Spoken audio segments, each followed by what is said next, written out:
Hello दोस्तों, आपका बहुत बहुत स्वागत है मेरे यूट्यूब चैनल पे। तो दोस्तों, वीडियो शुरू करने से पहले मैं आपसे गुजारिश कर रहा हूँ, अगर आप इस चैनल पे नए हैं तो प्लीज़ चैनल को सब्सक्राइब कर दें और सभी इस वीडियो को लाइक कर दें, क्योंकि हम आपके लिए जो ऐसी नई नई अपडेट्स और इन्फॉर्मेशन लाते रहते हैं। तो दोस्तों, इस वीडियो में हम बात करेंगे आरईटी के बारे में कि आरईटी का जो है इंट्रेंस हो गया है 11 अप्रैल को। उम्मीद करते हैं कि आपका जो है इंट्रेंस अच्छा गया होगा। तो आप हमें कमेंट सेक्शन में लिख के बताएं कि आपका इंट्रेंस कैसा हुआ। तो इसमें हम आरईटी के बारे में बात करते हुए उसमें अब हम बात करेंगे कि उसकी जो एक्सपेक्टेड मतलब डेट क्या होगी कि आरईटी का रिज़ल्ट कब तक आ सकता है, और उसका जो कट ऑफ जो मिनिमम लेवल यहाँ पे दिया गया है वो क्या है क्वालिफाइंग का। और उसके बाद जो है यहाँ पे जो टेस्ट बी है, यानी कि आरईटी के बाद जो टेस्ट होता है टेस्ट बी, उसका क्या प्रोसीजर है, प्रोसेस है, उसके बारे में हम यहाँ पे जानेंगे। तो सबसे पहले यहाँ पे हम देख सकते हैं कि जब भी आप आरईटी देते हैं तो आरईटी को जो है यहाँ पे टेस्ट ए कहा जाता है, और उसके बाद जो होता है वहाँ पे टेस्ट बी कहा जाता है। तो अब तो यानी आरईटी टेस्ट ए का तो कुछ रहा नहीं, यहाँ पे हम बात करेंगे टेस्ट बी के बारे में, जिसमें जो है research proposal and personal interview होता है यहाँ पे।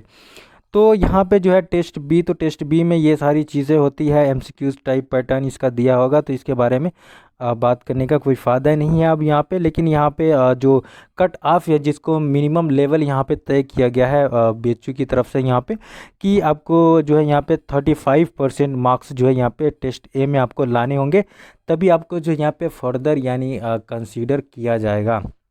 यानी कि आपको जो है 35% मिनिमम जो है आपको आरईटी में लाने होंगे। तो यहाँ पे 100 एमसीक्यूज होते हैं।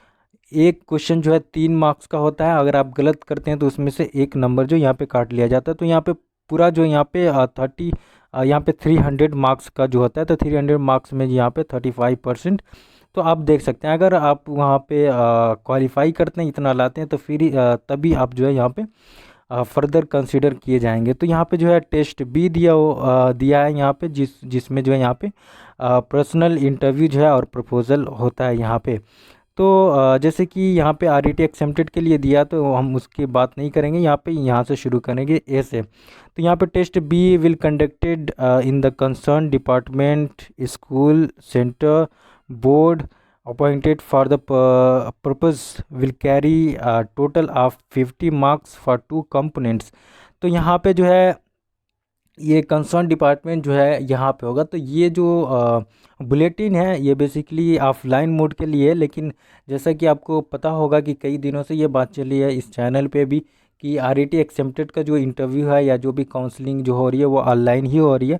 तो जाहिर सी बात है कि आपकी भी ऑनलाइन होगी जो भी प्रोसेस होगा, तो वो जो है आपको बताया जाएगा जो भी उसका प्रोसेस होगा। लेकिन इसका जो मार्क्स होता है इसमें जो है पूरे 50 मार्क्स होते हैं, इसमें पूरा 50 नंबर का होता है, जो कि इसमें 2 कंपोनेंट्स होते हैं। तो उस कंपोनेंट्स में पहला क्या है, यहाँ पे राइटिंग 1 और 2 पेज रिसर्च प्रपोजल है, जो कि 25 मार्क्स का होता है। तो यहाँ पे बहुत से कैंडिडेट्स ऐसे हैं थे जो भी आरईटी एक्सेप्टेड में कि रिसर्च प्रपोजल कितने मार्क्स में कितने पेज में लिखना है, कि क्या 1 2 3 4 पेज में लिख सकते हैं। तो यहाँ पे जो भी दिया हुआ है साफ लिखा है कि 1 यानी 1 से 2 पेज में आपको जो है रिसर्च प्रपोजल लिखना है यहाँ पे, जो कि 25 मार्क्स का होगा यहाँ पे। उसके बाद जो है पर्सनल इंटरव्यू होगा, वो भी आप यहाँ पे जो है 25 मार्क्स का यानी 25 नंबर का होगा। तो उसके बाद जो यहाँ पे बी जो देख लेते हैं, यहाँ पे all the candidates called for the test will asked to write on the spot research proposal on their choices 30 minutes and submit the same HOD. Research proposal need not to be related which work that candidate actually out of register for the PhD। तो यहाँ पे बताया गया कि जो भी ये तो ऑफलाइन प्रोसेस के लिए इसको हम छोड़ देंगे, तो भी इसका कोई बात नहीं है। लेकिन ये ऑफलाइन के लिए तो फिर भी मैं आपको इसमें बता देता हूँ कि ऑफलाइन में क्या होता है कि जब आप जाते हैं तो वहाँ पे ऑन द स्पॉट आपको जो है 2 पेपर दिए जाते हैं, और वहाँ पे रिसर्च प्रपोजल आपको लिखने होते हैं ऑन द स्पॉट, जिसके लिए आपको 30 मिनट्स दिए जाते हैं। यानी 30 मिनट्स में आपको 500 वर्ड्स यहाँ पे लिखने होते हैं, फिर उसको जो है जो भी कंसर्न डिपार्टमेंट होता है उसमें सबमिट कर देने होते हैं।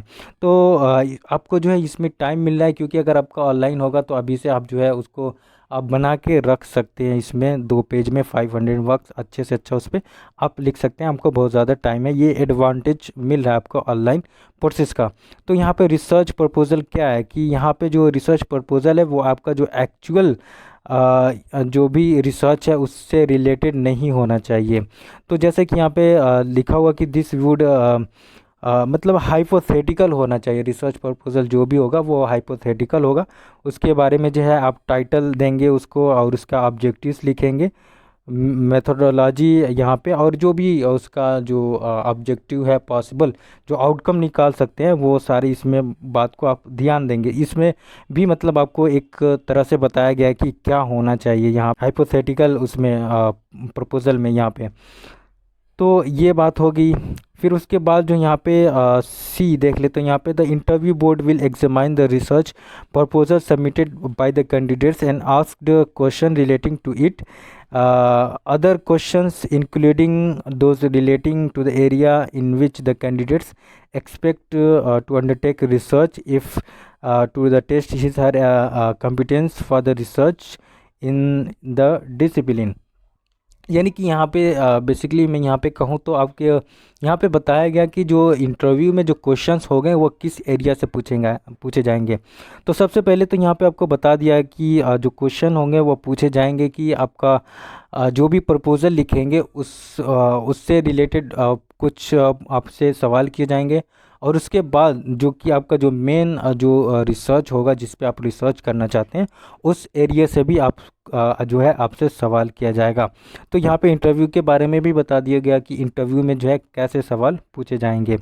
उसके बाद जो यहाँ पे जो डी यहाँ पे दिया है इसमें कि the candidates applying in the more than one discipline will appear at test भी सेपरेटली। तो यहाँ पे उन कैंडिडेट्स के लिए दिया है जो एक से ज़्यादा मतलब डिसिप्लिन में अप्लाइड किए हैं। यहाँ पे ये यहाँ पे अलाइड डिसिप्लिन की बात नहीं हो रही, सेपरेटली जो कि 2 डिफरेंट डिसिप्लिन में अप्लाई करना, यानी 2 एप्लीकेशन फॉर्म भरना यहाँ पे दिया। अगर ऐसे कोई कैंडिडेट्स है तो उनको अलग अलग जो है टेस्ट भी देना होगा, एक में नहीं उसका वो होगा। तो यहाँ पे फॉर विच ही अप्लाइड तो शॉर्ट लिस्ट तो ये हो गया।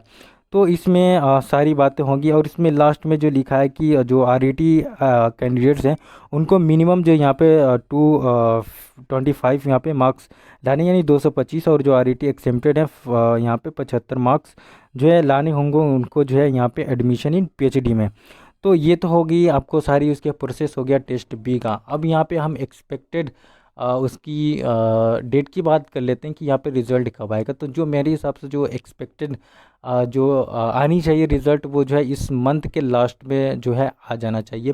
क्योंकि जो RET हुआ है वो कंप्यूटर बेस्ड हुआ है तो उसमें ज़्यादा टाइम नहीं लगता है आपको जो भी आंसर कीज निकालने में या उसका रिज़ल्ट निकालने में। तो यहाँ पे रिज़ल्ट जो है इस मंथ के लास्ट में आ जाने चाहिए, जो कि एक्सपेक्टेड है कि आ जाएगा, उससे पहले भी आ सकता है। उसके बाद जो है ये सारा प्रोसेस स्टार्ट होगा जो भी आला।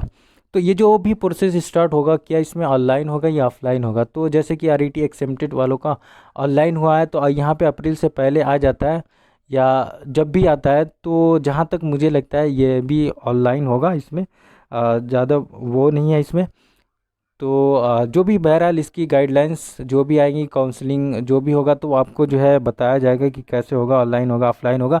लेकिन 100% जो यहाँ पे 100% नहीं 99% यहाँ पे जो है ऑनलाइन ही होगा। जो भी काउंसलिंग होगी डॉक्यूमेंट का, रिसर्च प्रपोजल का जो है आपको सारा जो है ऑनलाइन होगा। तो यहाँ पे डॉक्यूमेंट जो है आप अपनी रेडी रखेंगे, डॉक्यूमेंट के लिए भी आपको टाइम मिल रहा है। तो आप ऑलरेडी बहुत सारी वीडियो जो है RET एक्सेप्टेड के रिलेटेड चैनल पे पड़ी हैं, तो आप उसको देख के जो है अंदाज़ा लगा सकते हैं। या अगर आप चाहते हैं कि सेपरेटली वीडियो बनाऊँ तो आप जो है कमेंट सेक्शन में जो है बता सकते हैं।